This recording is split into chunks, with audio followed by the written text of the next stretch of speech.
There exist evidences that the USA and the USSR closed their expensive lunar programs after they found alien bases on the backside of the moon. One of the most competent specialists whom we trust, Christopher Kraft, a former director of NASA, he revealed the following recording of negotiations between the Mission Control Houston Center and lunar mission Apollo 11. Astronauts Neil Armstrong and Buzz Aldrin speaking from the moon. Those are giant things. No, this is not an optical illusion. No one is going to believe this. Mission Control, Houston Center. What else is happening? What's wrong with you, astronauts? They're here under the surface. What's there? A mission interrupted. Interference control calling, Apollo 11. Astronauts, we saw some visitors. They were there for a while, observing the instruments. Mission Control, repeat your last information. I saw that there were other spacecrafts. They are lined up on the other side of the crater. Repeat. Have you picked up anything? I didn't have any film at hand. 3 shots of the saucers or whatever they were that were ruining the film. Control here. Are you on your way? Is the uproar with the UFOs over? They've landed there. There they are, and they are watching us. The mirror, have you set them up? Yes, they are in the right place, but whoever made those spaceships surely can come tomorrow and remove them, over and out. Apollo 16 mission. Charles Duke, Thomas Mattingly and John Young watched a large oval-shaped object inside a crater, watched the strange objects which moved along lunar highlights, made records of them, reported Mission Control in Houston.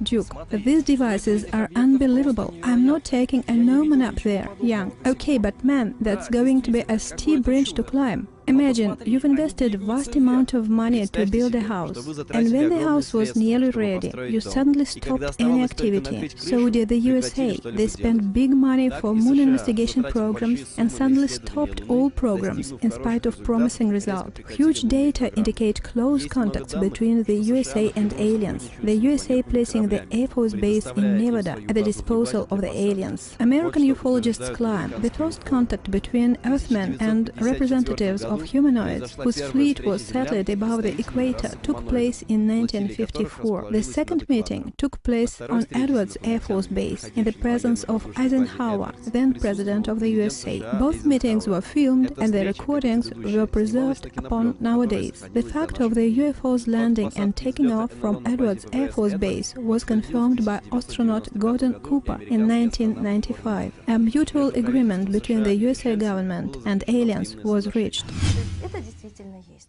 So that is a reality, and yet they do not seem willing to contact us explicitly. Perhaps there exist extraterrestrial rules of law, same with international rules of law, prohibiting that. Nevertheless, snakes worship had existed in a majority of nations on Earth. That is a historical fact. The Chinese idolized dragon, the Africans worshipped Danbala, a rainbow snake, and so voodoo, the most powerful magic of our planet, capable to turn human being into a zombie. The Mexicans worship Kukulkan, the feathered serpent. Snakes are the favorite images of Australian Aborigines. Depictions of serpents are discovered on every continent, and everywhere they were worshipped. Perhaps only Russian heroic epic Belinas tells stories of fighting the dragon, Zmei-Gorыныch. This three-headed serpent wanted victims, and Russian heroes strove to protect their people.